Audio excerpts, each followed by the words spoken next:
cuci tangan, pakai masker, dan jaga jarak. Oke, jaga jarak. Silakan duduk kembali.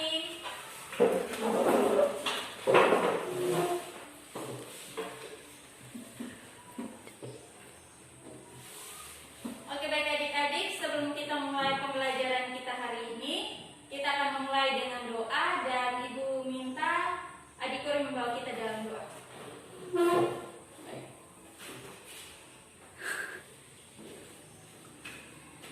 Teman-teman, dengan Ibu Guru sebelum kita belajar, mari kita menghadap Tuhan dalam doa bersama. Segala puji syukur kami panjatkan kepada Tuhan. Terima kasih Tuhan, sebentar lagi kami anak-anakmu akan belajar kiranya Engkau memberkati dari awal hingga mulai berakhirnya dengan baik. Yang indah berungkanya Tuhan, boleh haleluya, amin. Oke, terima kasih. Sama-sama.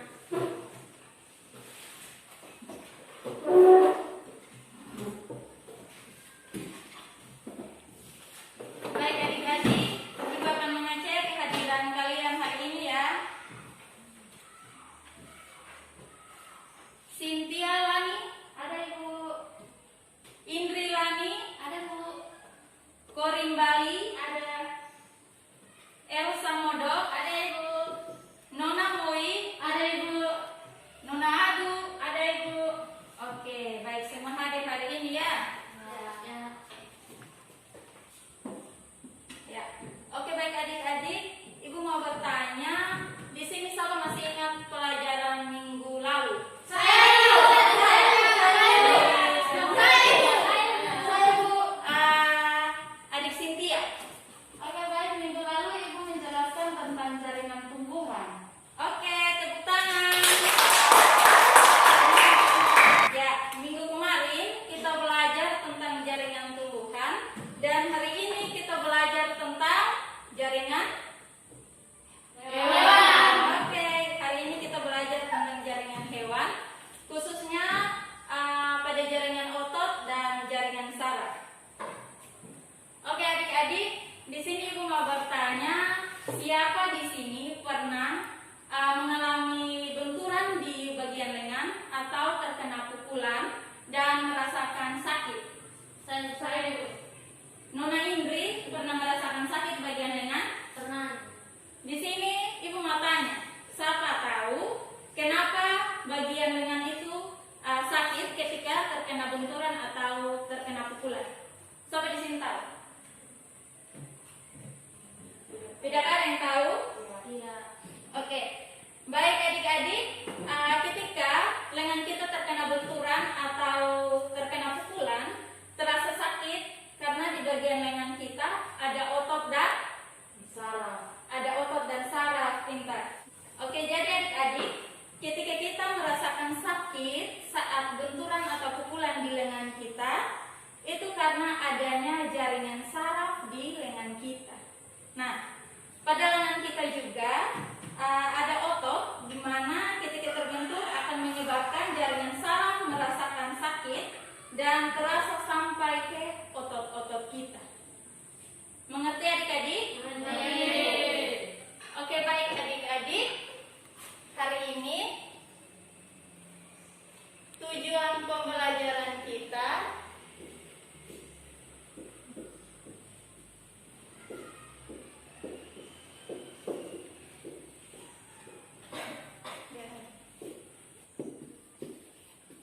siswa dapat mengidentifikasi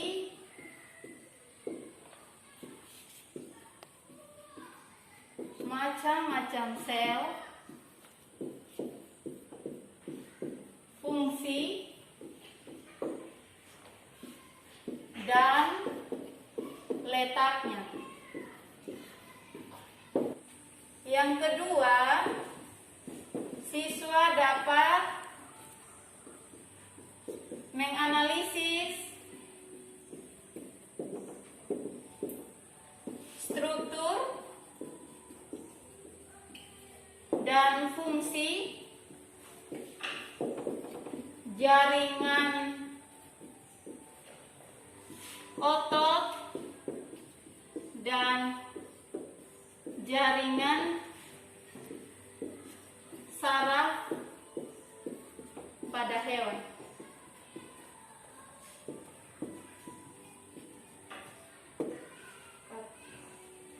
Oke, baik adik-adik, tetap fokuskan perhatiannya ke depan karena Ibu akan memberikan gambar jaringan otot dan jaringan saraf.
Ya, oke, baik adik-adik, ini adalah gambar jaringan otot, yaitu jaringan otot polos, otot lurik, otot jantung, dan jaringan saraf. Ini adalah gambar jaringan saraf. Oke, baik adik-adik, Ibu akan menjelaskan fungsi dari jaringan otot ini. Nah, fungsi dari jaringan otot ini sendiri adalah sebagai alat gerak aktif. Sebagai alat gerak aktif. Nah, jaringan otot ini terdiri dari 3 macam, yaitu otot polos. Adik-adik lihat bentuk dari otot polos ini, bentuknya seperti ini, dan letak inti selnya berada di tengah. Ingat, letak inti selnya berada di tengah. Nah, otot polos ini otot yang geraknya dikontrol oleh saraf tak sadar dan letaknya pada rangka. Nah, contohnya seperti pembuluh darah, kantung kemih, saluran pencernaan, dan rahim kita. Nah, fungsi dari otot polos ini adalah sangat banyak karena berkontraksi dan menahan. Contohnya seperti dalam sistem peredaran darah. Nah, kita masuk pada otot yang kedua, yaitu otot lurik. Otot lurik ini adalah otot yang menempel pada rangka tulang tubuh kita. Nah, fungsinya untuk pergerakan. Nah, kita masuk pada otot yang ketiga, yaitu otot jantung. Adik-adik lihat bentuk dari gambar otot jantung ini.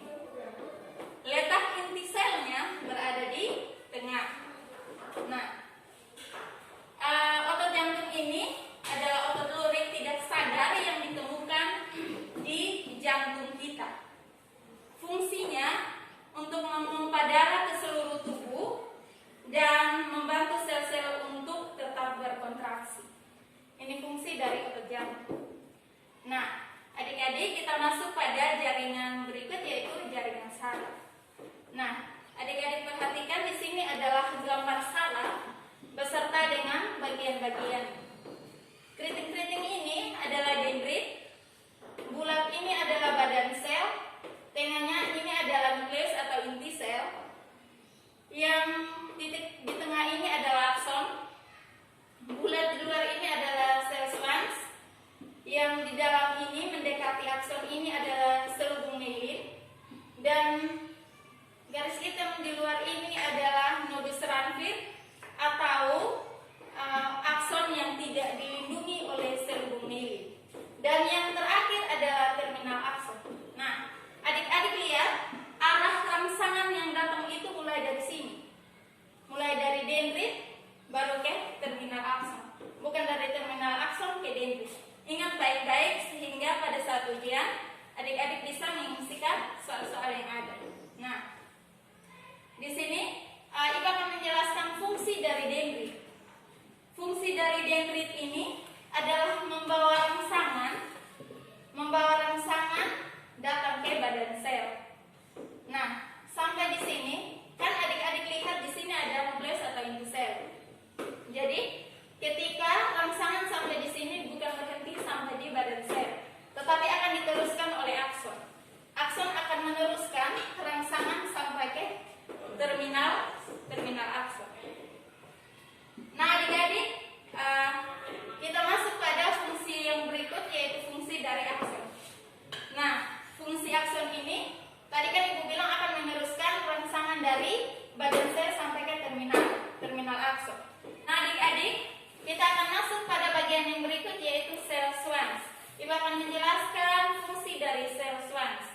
Fungsi dari sel Schwann ini adalah untuk membantu regenerasi akson yang sudah rusak. Membantu regenerasi akson, ini akson yang sudah rusak. Nah, kita masuk pada bagian yang berikut, yaitu selubung mielin.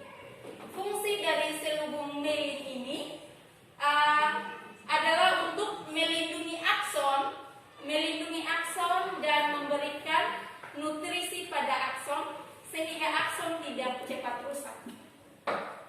Oke, adik-adik, mengerti? Mengerti. Oke, kita masuk pada bagian yang berikut, yaitu nodus Ranvier atau akson yang tidak dilindungi oleh selubung mielin. Nah, adik-adik, ini kan akson. Kalau akson yang di dalam sini kan dilindungi oleh selubung mielin. Nah, kalau nodus Ranvier ini tidak dilindungi oleh selubung mielin. Nah, fungsi dari nodus Ranvier ini adalah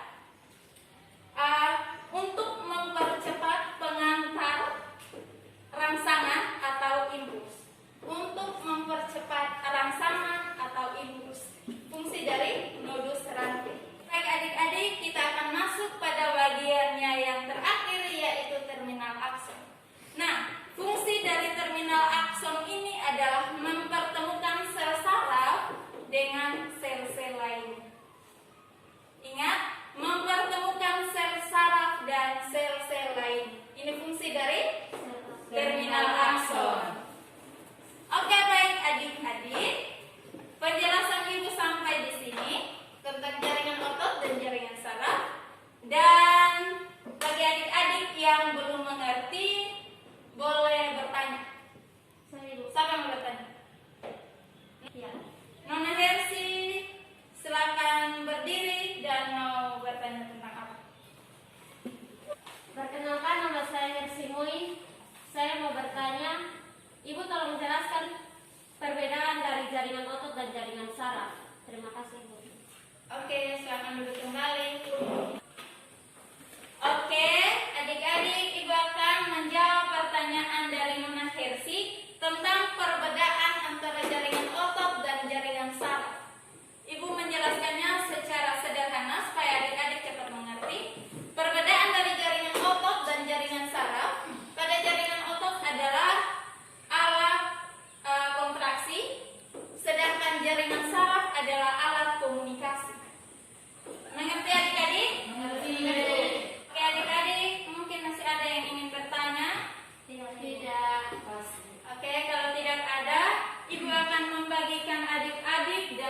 beberapa kelompok dan masing-masing kelompok terdiri dari 2 orang anggota. Mulai membagikan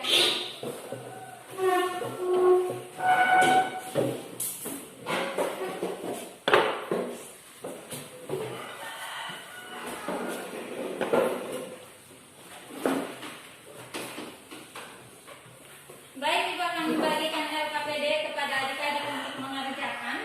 Dan setelah kerjakan, adik-adik harus mempresentasikannya di depan kelas. Dan Ibu akan mengacak kelompok untuk mempresentasikan.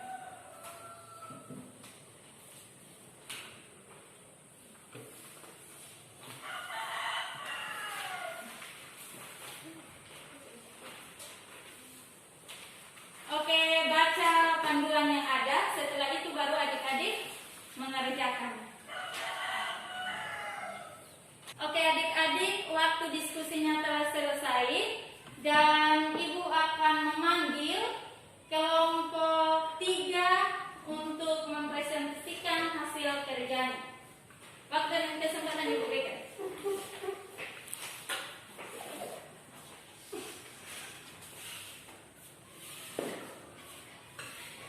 Dan teman-teman, kami dari kelompok 3 akan mempresentasikan hasil diskusi kami. Sebelumnya kami akan memperkenalkan nama. Perkenalkan, nama saya Isriana Modok sebagai moderator. Dan saya Ibu Yani sebagai pemateri. Waktu dan kesempatan saya berikan kepada pemateri untuk membacakan hasil diskusi. Baik, terima kasih. Pertanyaan nomor 1. Tuliskan jenis-jenis jaringan hewan beserta fungsinya. Jawaban. Yang pertama, jaringan otot itu memiliki fungsi sebagai perjalanan tubuh. Yang kedua, jaringan saraf yang berfungsi sebagai penerima dan menyampaikan rangsangan. Yang ketiga adalah jaringan epitel yang berfungsi menyerap dan mengeluarkan zat. Dan yang keempat adalah jaringan ikat yang berfungsi mengikat dan meletakkan satu jaringan dengan jaringan lainnya. Nomor 2, lengkapilah tabel perbedaan jaringan otot di bawah ini.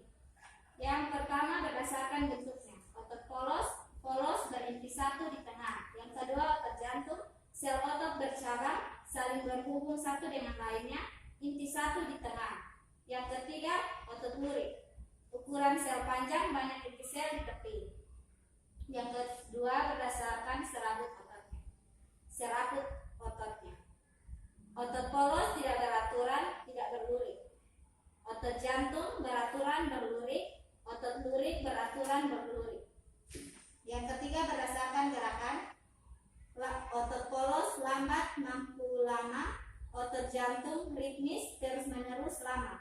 Otot lurik cepat, tidak beraturan, tidak mampu lama. Yang keempat, berdasarkan kerja saraf. Otot polos otonom, otot jantung otonom, otot lurik somatik. Yang kelima, berdasarkan kontraksi. Otot polos tak sadar, otot jantung tak sadar, dan otot lurik sadar. Berdasarkan terdapat otot polos, lambung, uterus, kantong urin, pembuluh darah, dan rahim. Otot jantung, dan otot lurik terdapat di tubuh, rangka, dan anggota gerak. Baik, nomor 3. Perhatikan gambar di bawah ini. Tuliskan nama struktur dan fungsi dari jaringan saraf di atas sesuai dengan huruf yang ditunjukkan. Jawaban. A. Itu merupakan terminal akson. B. Merupakan nodus Ranvier. C. Merupakan sel myelin. D. Merupakan sel Schwann. E. Merupakan akson. F. Merupakan badan sel. G. Merupakan nukleus. Dan H. Merupakan dendrit. Nomor yang keempat, jaringan otot rangka memiliki penampakan berlurik-lurik. Apa menyebabkan jaringan tersebut terlihat berlurik? Jelaskan. Karena otot jaringan ikatannya besar-besar sehingga tampak lurik. Hal ini berkaitan dengan fungsi otot tersebut yang dapat digunakan untuk bekerja keras. Demikian hasil diskusi kami. Sekian dan terima kasih. Oke, baik adik-adik, mungkin ada yang jawabannya berbeda dari kelompok 3. Mungkin ada yang mau menanggapi atau menambahkan, waktu dan kesempatan Ibu berikan. Tidak ada. Pas. Oke, baik adik-adik, kita berikan aplaus.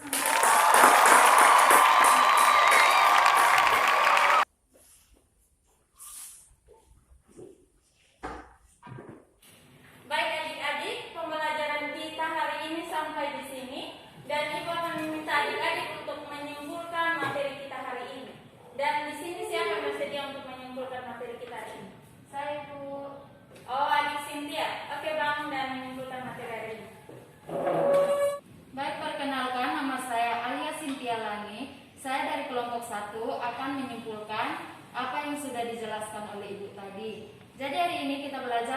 jaringan hewan.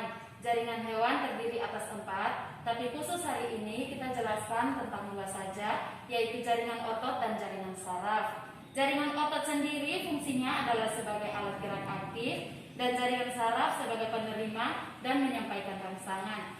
Jaringan otot terdiri atas 3, yaitu otot polos, otot lurik, dan otot jantung.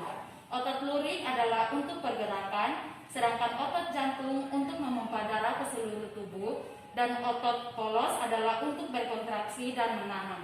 Mungkin hanya itu saja dari saya. Terima kasih. Baik, terima kasih. Kita berikan aplaus.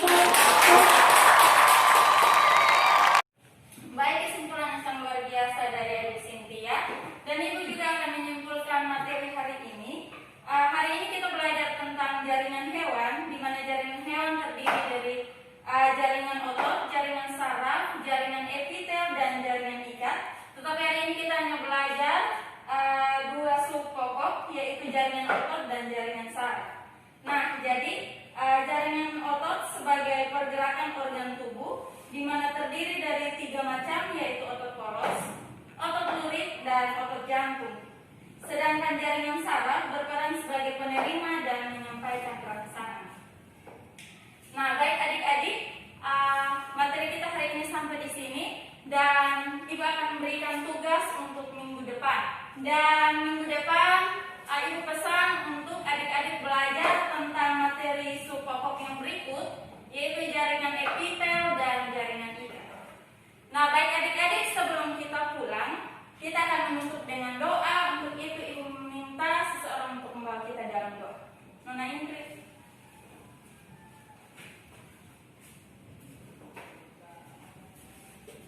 Baik Ibu Guru dan teman-teman, sebelum kita kembali ke rumah kita masing-masing, marilah kita menghadap Tuhan dan doa kita berdoa. Terima kasih banyak Bapak atas kebaikan dalam kehidupan kami, sehingga kami anak-anak-Mu masih ada sampai pada saat ini Bapak. Bapak, kami telah selesai belajar dan mengajar, dan apa yang kami dapat hari ini boleh bermanfaat bagi kehidupan kami dan masa depan kami. Terima kasih banyak Tuhan Yesus. Sebentar lagi kami akan kembali ke rumah kami masing-masing, dan Engkau memberkati kami sehingga kami tiba dengan selamat. Terima kasih Tuhan Yesus. Inilah doa dan harapan kami, dalam nama-Mu kami datang berdoa. Haleluya. Amin. Oke, baik, terima kasih Nona Ingrid. Dan